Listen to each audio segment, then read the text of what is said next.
Pour lancer le débat, je vais l'amorcer.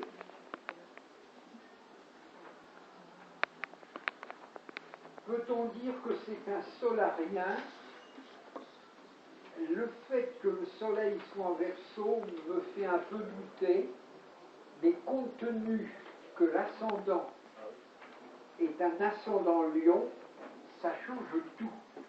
Car le soleil devient maître d'ascendant, et en quelque sorte, lui, c'est le soleil, mais un soleil teinté, évidemment, des valeurs Verseau, qui sont très différentes quand même des valeurs du Lion.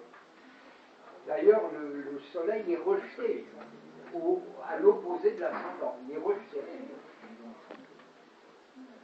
Alors, qu'est-ce qu'on peut dire de ce thème? Ah oui. C'est un excentrique? On peut d'abord dire qu'il y a... Oui, je te réponds tout de suite. On peut d'abord dire qu'il y a un axe Lion-Verseau puissant. Ascendant Lion, Soleil angulaire en Verseau, Mercure Verseau. Alors un excentrique... Ou un excentré? Je te dirais que c'est certainement un excentrique. D'accord.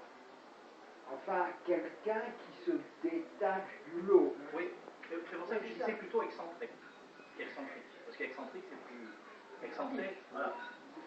Mais excentré... Mais c'est un centre. Hein. Ouais. Oui. En dehors du centre. En dehors du centre. Alors c'est un centre. Parce que c'est un soleil C'est un Verseau. centre quand même, c'est un centre. Parce que c'est un soleil C'est Verseau. un centre en dehors du centre. Oui, c'est ça. Un centre en dehors de la convention. Parce que centré, c'est soleil Lion, et excentré, c'est soleil Verseau. Voilà, d'accord. Et puis, il a Mercure carré Uranus. En plus, il faut bien se dire que l'Uranus, bien qu'à la limite de l'angularité, et bien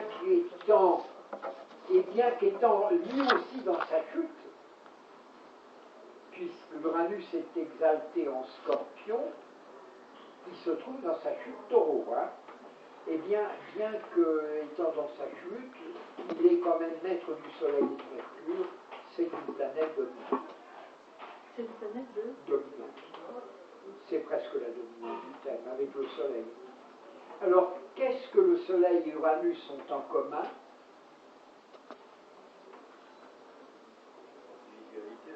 C'est le côté individuel. Et original, non? Oui, encore que le Soleil, je ne sais pas si c'est original, mais Uranus, oui. Mais en tous les cas, c'est la dépendance.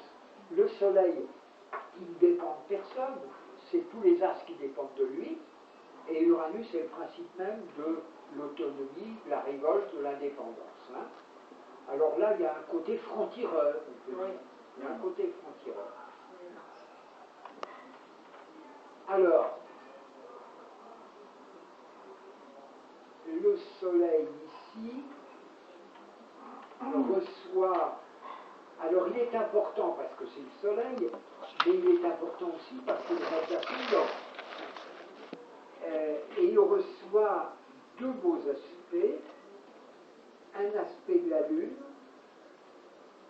donc un aspect harmonieux de ce qui lui est complémentaire ou différent.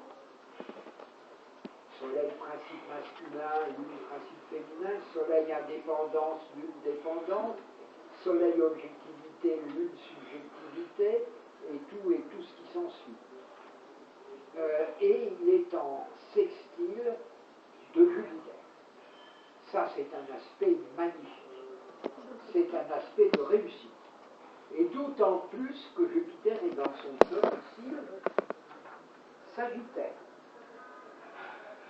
Alors, moi, ce que basiquement, parce que je suis intelligent, je suis pas intellectuel,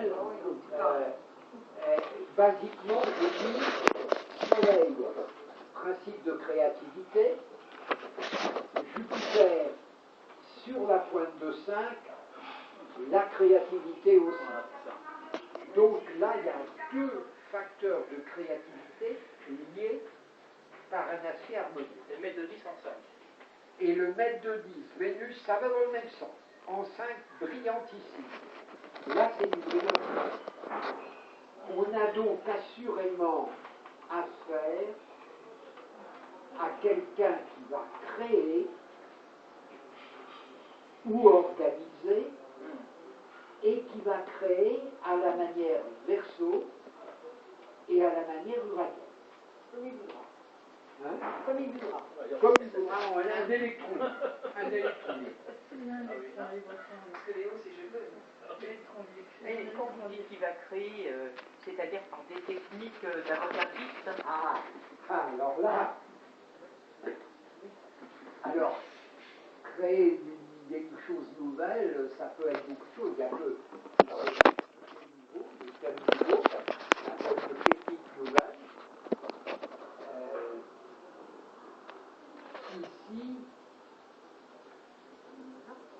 Ici, les thèmes ne sont pas vraiment nouveaux, les techniques le sont. Uranus, c'est tout ce qui est aussi informatique, tout ce qui est nouveau, tout ce qu'on crée, Tout ce qui est moderne, tout ce qui est actuel, tout ce qui C'est est... Oui, même sous l'air, Louis-Vuitton. les airs, les rails, les trains, les radios. Qu'est-ce que vous dites? Radio, air, terre, les rails, les SNCF, tout ce qui va vite, les radios aussi. Oui. Je disais les trains, ça c'est... Je sais plus ce que j'ai dit, mais j'ai dit plein de choses. Oui. Oui.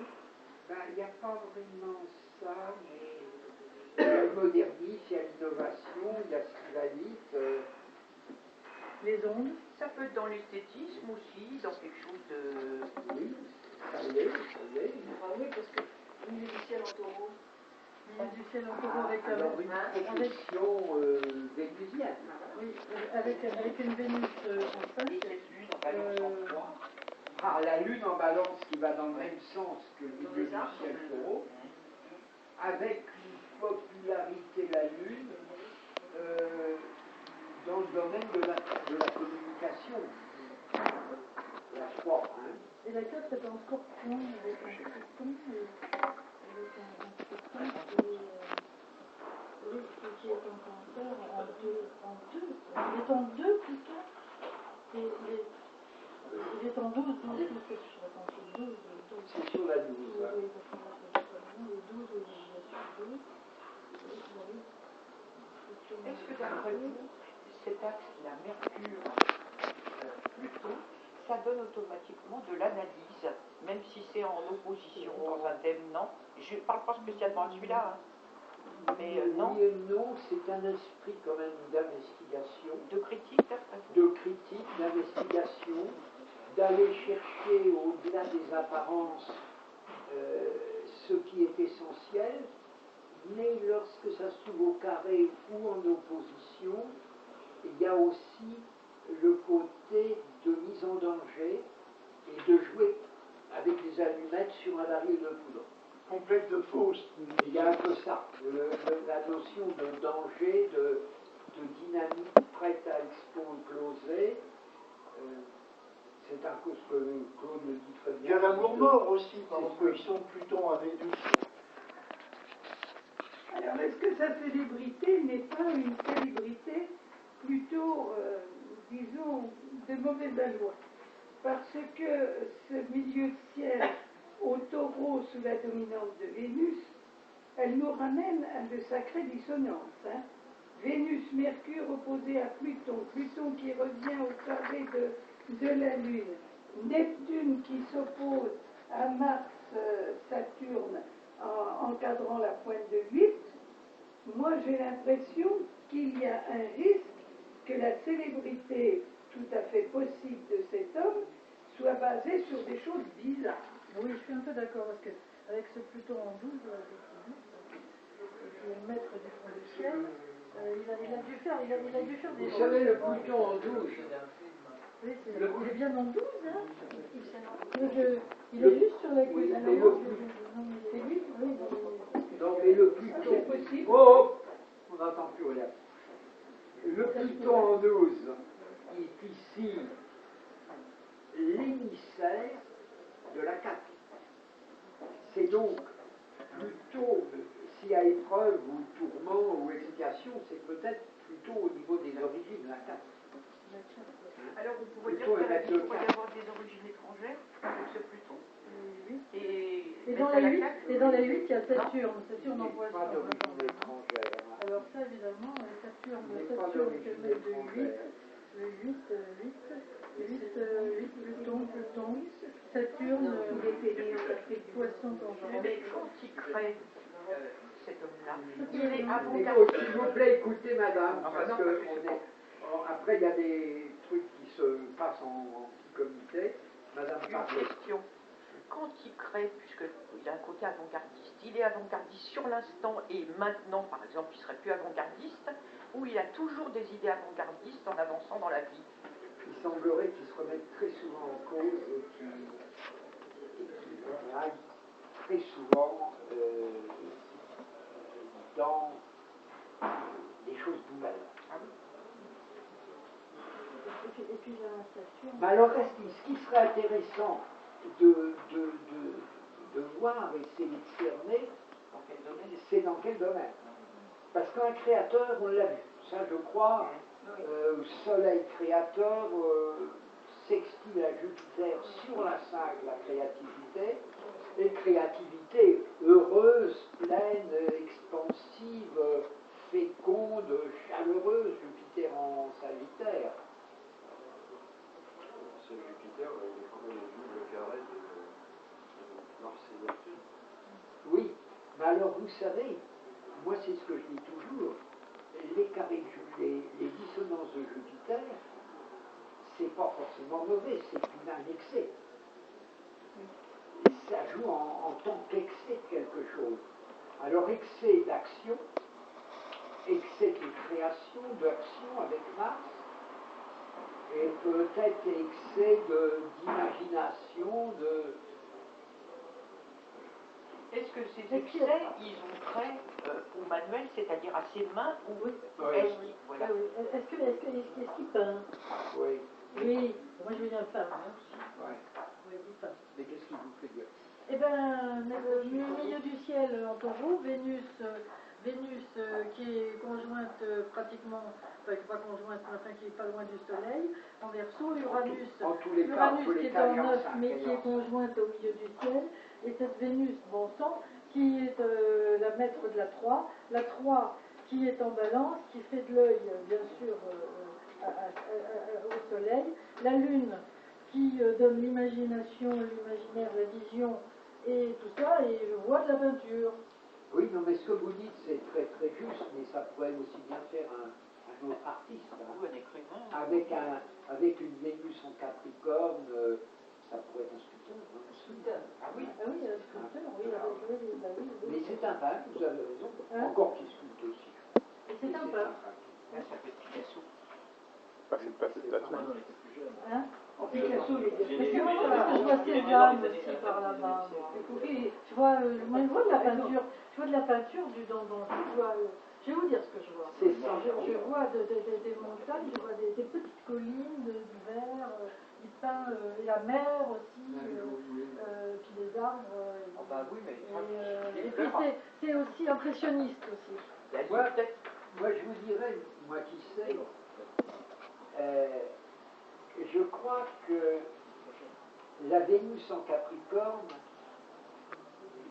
elle travaille, et en 5, elle ne travaille pas du tout sur le même registre que le Soleil Verseau et que l'Uranus culminant.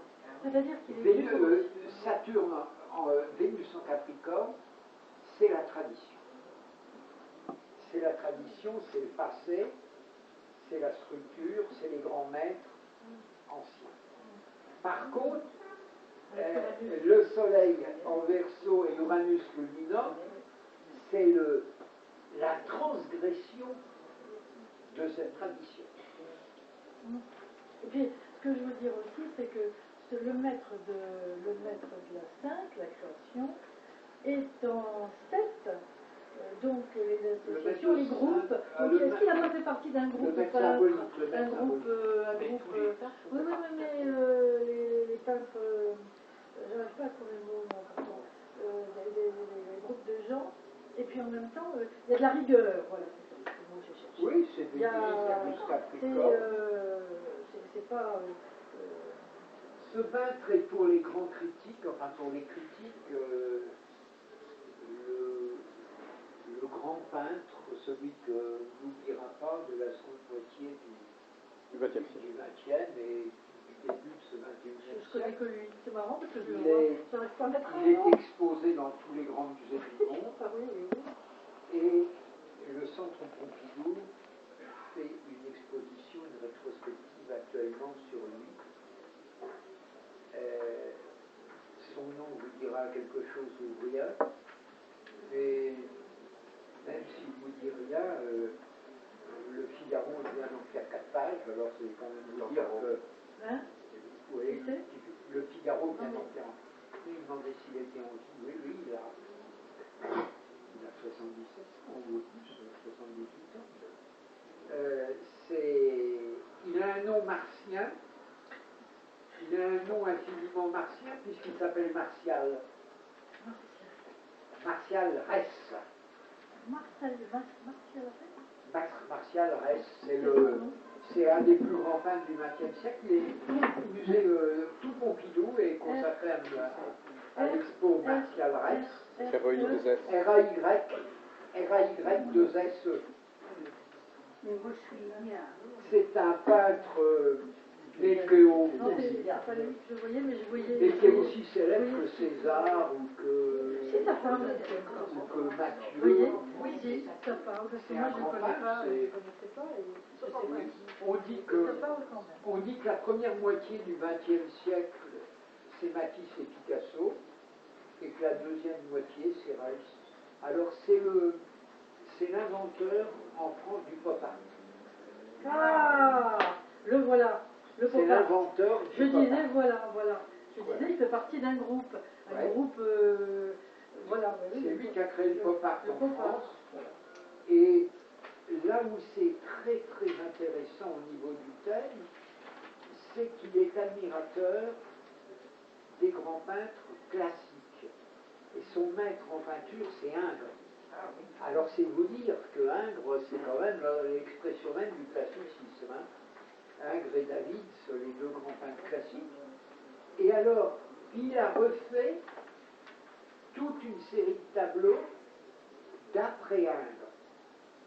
Mais le Ingres, avec lui, est devenu complètement déjanté. C'est-à-dire, on reconnaît les modalismes d'Ingres, les figures de Ingres, mais par exemple, l'œil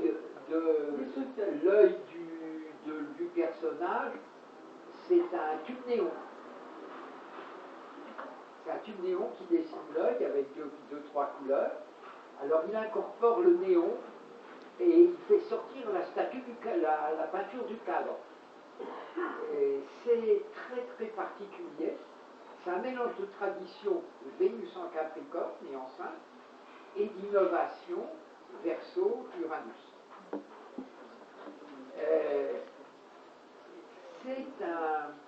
C'est un peintre qui n'a même plus de cote. Hein. C'est comme acheter un Picasso ou acheter un Cézanne. Hein. C'est tout de suite quelques centaines de milliers d'euros. Hein. Mais j'ai eu chez moi à Alençon un peintre qui est beaucoup moins connu, mais quand même, Jean-Luc Chabot, la moindre petite toile, c'est 10, 15, 20 000 euros. C'est incroyable. En peinture, et je lui demandais d'ailleurs à Jean-Luc Chabot, je lui disais, mais les gens qui t'achètent ces toiles, il y a des galeries sur les Champs-Élysées, on a en fleurs. Je lui disais, est-ce qu'ils les achètent pour ta peinture ou est-ce qu'ils les achètent en spéculateur? Parce que ça me turlupinait ça. Et il m'a dit, je crois, d'après ce que je pense sentir, il les achète pour les deux.